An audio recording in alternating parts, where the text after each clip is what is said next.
Hello, book lovers. I'm Peg, and welcome to my channel.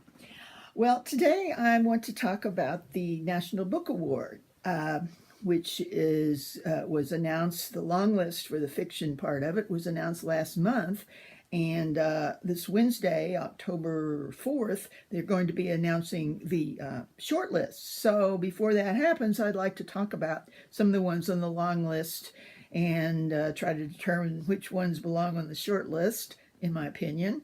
This is kind of a tradition for me. I was thinking the other day that it's for like over 30 years now, I've read the National Book Award long list when it came out. In the old days, the only way you could find out what it was look in the newspaper. I know I sound like one of those old people that talks about all the snow they had to walk through. But anyway, it's so much nicer now when you can just get online and download some of the books and hear about what other people think. So anyway, one of the problems this year is that there's 10 books on the long list, and I have a list below if you want to look at them while I'm talking about them. And of the 10, 3 have not been published yet. 2 will be published tomorrow, and I'm hoping to download those on my Kindle and read them real quick before Wednesday. And 1 is not going to be published until October 31st. That's the one short story book by Daniel Alarcón. And I feel very sorry for this author because being on the long list is a great chance to sell a lot of books. I mean, some people like me would buy it, but if he doesn't make the short list, chances are they've kind of lost their window for people being real interested in it and buying it.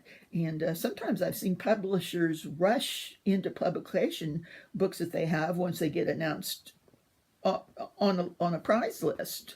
But it didn't seem to happen this year like that. The National Book Award used to be a lot bigger deal than it is now.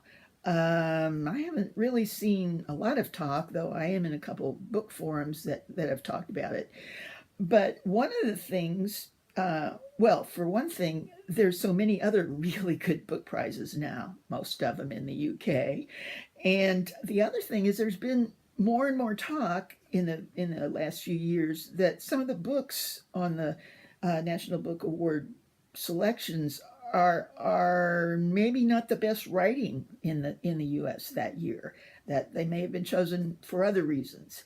In fact, that came up real strongly this year when it was announced concerning the diversity of the list, and some of them. Several of them would fit better, I think, on the South Asian DSC prize, which I'm also following. I mean, they would be great for that. But anyway, I wanted to tell you a little bit about some of the reactions on the book forum I follow on Goodreads and have for many years. These people have talked about the different prizes, and it's real interesting to read. But on the subject of this long list and the diversity thereof, someone stated that the preponderance of titles revolving around immigrants and minorities is a conscious slap in the face to the draconian policies of the present U.S. administration. Now, I think most people may agree with that. Certainly all the people in the forum did. But on the other hand, they said, is it really the place of the National Book Association to comment on the U.S. administration at this point? There's plenty of other places you can find comments, and so that feeling is prevalent that might have happened. In fact, our own great reviewer Steve Donahue did a video here on YouTube when the list came out, and he called it a case of virtue signaling, which I have to totally agree with once I found out what that meant. Okay, so enough about the politics of the selections, etc. I'm going to just talk about the books like I always talk about the books as individual books and what I thought how much I liked them and why. So I'll stay away from the political questions after this. Okay, I'm going to just talk about 3 books today that seem to lend themselves to being grouped together and compared as far as the narrator's stance and the characterization. The first one I'm going to talk about is this is strange. Okay, A Kind of Freedom by Margaret Wilkerson Sexton. Now I'm going to talk about these in reverse order of how much I liked them. So get ready. I don't usually criticize books on here because if I don't like them, I just don't read them. But in this case, I said I'm going to finish the list. So some of these I may say some things that I really wouldn't usually say anything about. Okay, so in this one is a story of 3 generations of a black family in New Orleans. It starts during World War II, and the particular black family is a higher class family. The father is a doctor. And there are 2 older daughters, both in their early 20s, that live at home. And it starts out with these 2 daughters on the street in a conversation. Now, I've been told that authors are told to show, not to tell. And I felt right off that this author was doing too much telling. She has the 2 sisters, as they're walking down the street, kind of in their conversation, set the book up for you. Talk about the family and the history, and it just came across as real fake and a too obvious way to introduce the family and the story.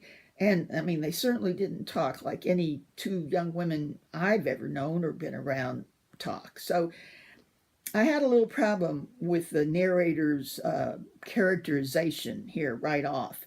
Now, also, I didn't really get a feel of with all their talking, I didn't get a feel of what kind of characters they were after pages and pages of them talking about boys, about this and that.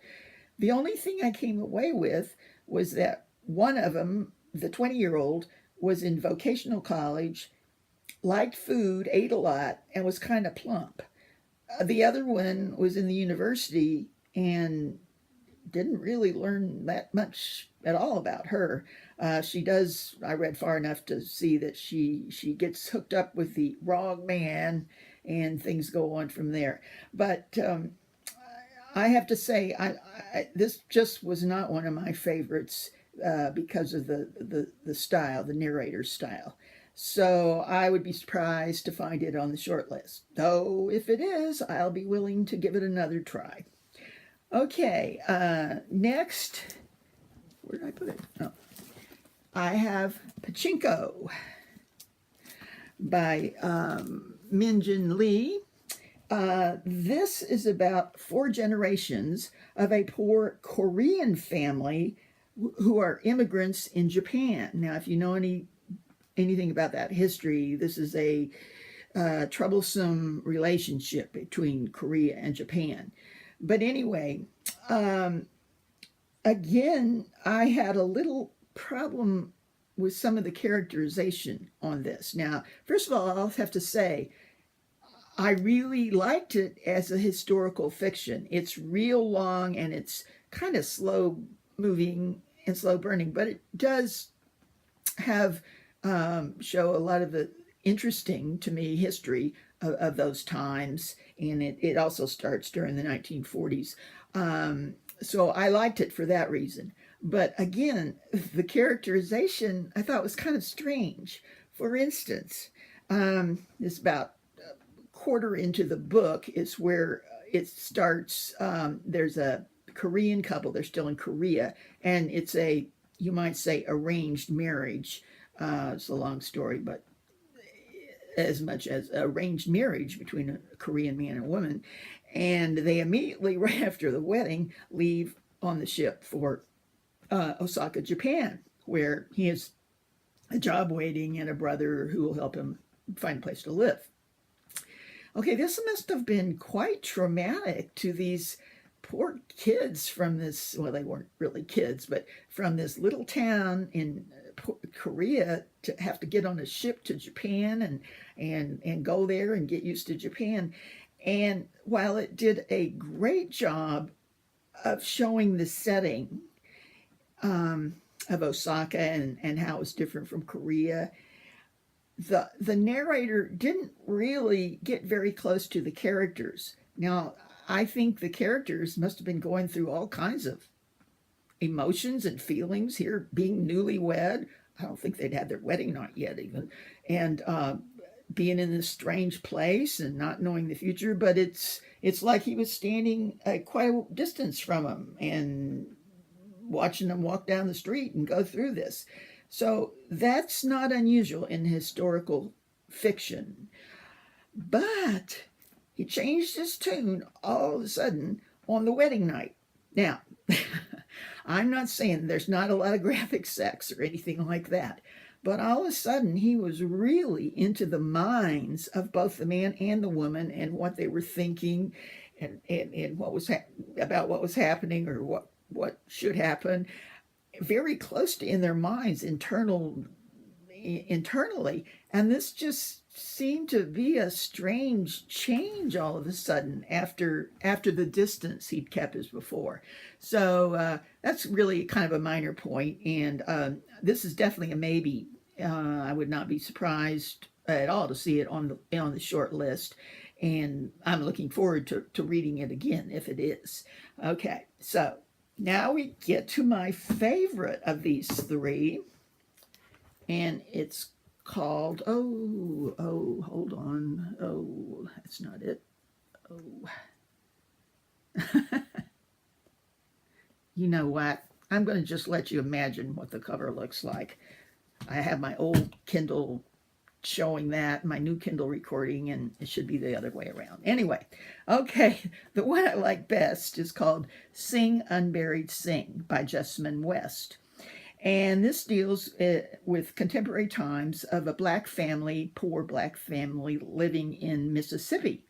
And this has such great characters and wonderful lyrical writing. I just loved this book.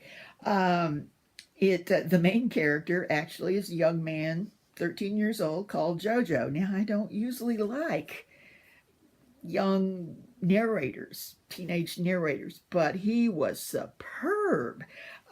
He lives with his grandfather and grandmother and his mother, who's a drug addict, so she's around sometimes and sometimes not, and his baby sister.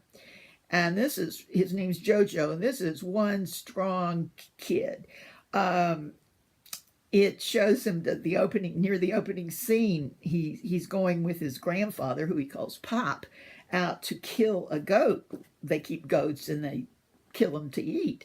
And it shows how he's so nervous about wanting to look good to his grandfather and not falter or be queasy or anything, and how he tries so hard when they slit the throat of the goat to not look away or wince or anything. And he's just so well done throughout the whole book. His viewpoint of the hard times his mother's going through, and there's a very interesting road trip taken by the bunch of them that is really well done. Okay, I just think this one has to be on the list. I love this book. So I'll be back tomorrow with a few more to talk about. Hopefully I can get them all in before the short list is announced. So I'd love to hear if some of you all read these, what you think about them. Okay, bye.